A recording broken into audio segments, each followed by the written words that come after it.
মা কিছু কি খাবো না?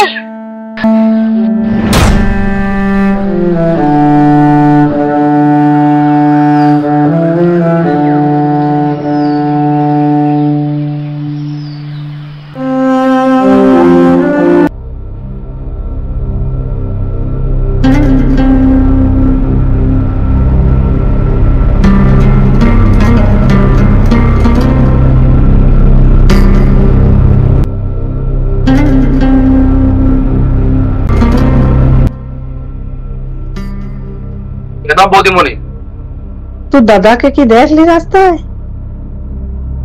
না দেখি না।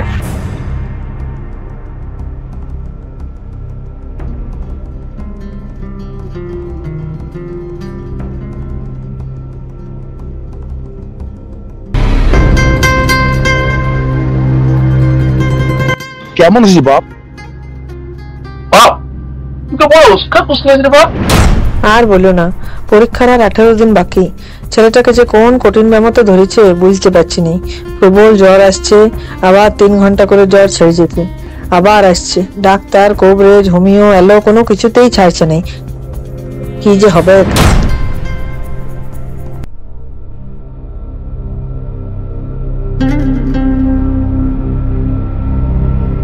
জ্বরটা কমেছে। আরে দুদিনের জ্বর আমার তুষারবাবুকে কাবু করতে পারবে লাইক বাপ। দোয়াস নাই কিছু হবে না তোর। তোকে কিন্তু মন দিয়ে লেখাপড়া করতে হবে বাপ। অনেক অনেক লেখাপড়া শিখে দিগ্গজ হয়ে এ দুনিয়ায় 5 জনের 1 জন হয়ে উঠতে হবে বাপ।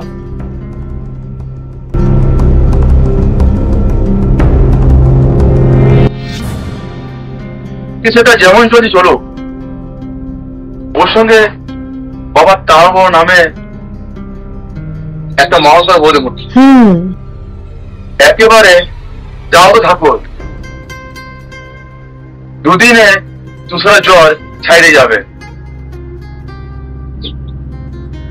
আপনি বৌদিমণি ঠিক।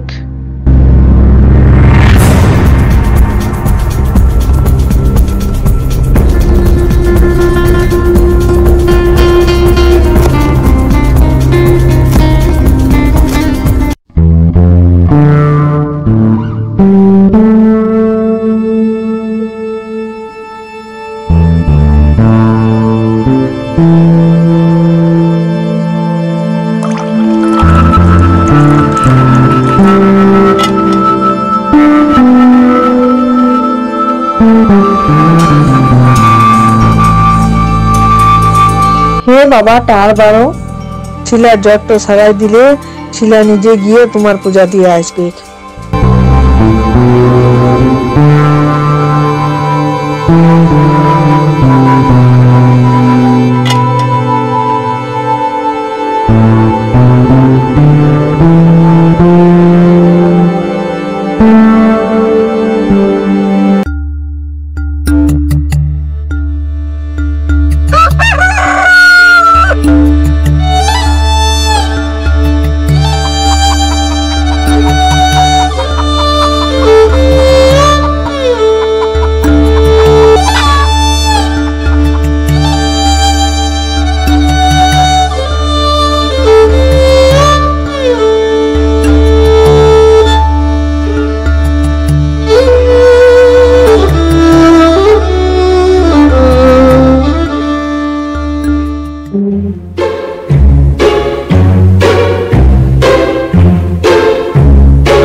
পাপি বাপ, আগে খয়রা বান বাজারে পৌঁছতে দে। তার আগে এই ধুম জঙ্গলে খাদ্য খাবার কোথায় পাই বাপ? ওই যে ঝুপড়ে ঝুপড়ে ঘরগুলা, ওদের পাশ কিছু মিল দেখ নাই। ছি, ওয়ার হলে যাতে পুলিং বামুন হয়ে ওদের খাদ্য খাওয়া খাবি? আচ্ছা, লোকে শুনলে কি বলবে?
না কাজে তোলে বসে সুখ টান দিচ্ছ, বলি মুড়ি বস্তা মুড়ি নিয়ে কোথা দিস তুই? আমি বদনা, তোকে কে বললে? আর আমি তোকে কৈফত দিতে যাবে কেন? তুই কে বটিস? রাখো কে? আমি রাখোয়ারি বাবারি উদার গ্রামে থাকি, প্রত্যেক সন্ধ্যে ছিটা রেখে উদারি মুখার্জি বংশ যারা আমার মুনিবের ছিল, ওকে নিয়ে স্বাস্থ্যকালে গেছিল তার বড় থানে, মানত ছিল পূজা দিয়ে ওকে নিয়ে ফিরছি। ও, আমি ধরমদাস যাতে বসতাম, দুপুরে 4টি ফেনে পান্তায় খেয়ে মুড়ি বস্তায় ভরে পাইকারের আড়তে নিয়ে যাচ্ছি। মুড়ি বিক্রি করে নগদ যা টাকা পাবো, সেই টাকা থেকে আসল পুঁজিটা দিয়ে পুনরায় ধান কিনবে বউ। আমার বউয়ের বড্ড ভয়, আজ বেরোবার কালে মাথায় হাত রেখে দিন সত্যি করিয়ে নিয়েছে মরদকে। তোর কি শপথ করে তোর বউ? শত লালসত ঠেকের দিকে ফিরে তাকাবে না। ওকে জ্বালায় ছেলেটা একেবারে সামনে পড়েছে, কাজে ওই বসে থেকে তোমার কিছুটা মুড়ি দিতে হবে। অবশ্য ন্যায্য দাম তোমাকে আমি দিব। পাগল হয়েছে তুমি? হিসাবের মুড়ি ও দস্তুর মত ওজন করে তোর দাম বাজলে দিয়ে তবেই রওনা করাইছে, তার থেকে এক দানা মুড়ি দেওয়া যাবে না।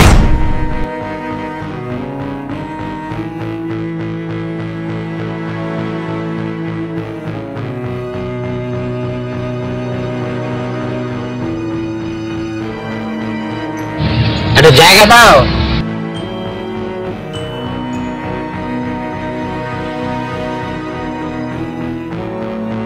এইটা তো দাও।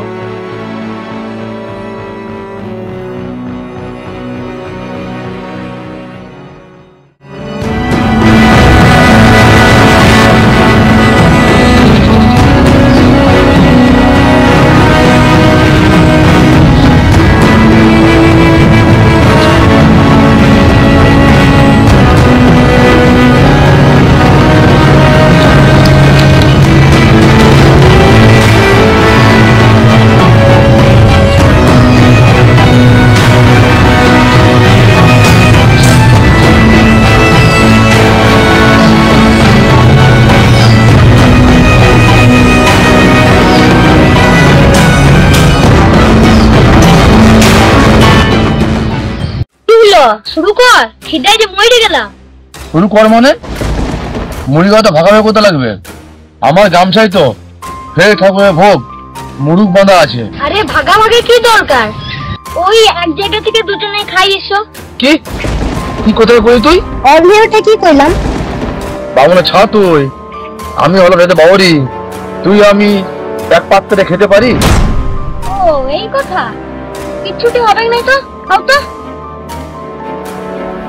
এখন এসব আর লাই মানে কেউ?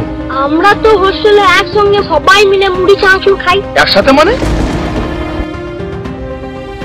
একই পথে? তাহলে তো কি, তোমাদের মধ্যে লিচুতে ঝগড়া থাকে? থাকে বই কি, বামুন কায়েত বাউরি বাগদি ধোপা লাপিত সবাই থাকে। এসব তুই কি বলছিস? তুই বৌদিমণি এসব জানে? জানে বই কি, কি বলেছে? কি আর বলবে, এই যুগে এইসব মানে নাকি কেউ? রূপমান, এটা কোনো বাহাদুরি কথা নয়। শুন, যেতে বামুন মানে তোরা জন্ম লিচ্ছু বোমবারের মাথা দিকে, আর আমরা হলাম বাওয়ারি বাগদি ধোপা লাপিত জন্ম লিচ্ছি বোম্বার পাতিককে। মাথা আর পা একটাই মিলতে পারবে কখনো? এমন করলে মৃত্যুর পর পিতৃপুরুষ তোর হাতে জল নিবে। অজাত জাত খোঁজে বংশ সকলকে লড়গ্রামী করাটাকে ঠিক? দাঁড়া, বাড়ি গো, আজই সব কথা বলবো দাদাকে। 5 গ্রামে বামুন ডেকে তোমার মাথা মুড়ে প্রায়শ্চিত্ত করতে লাগবে।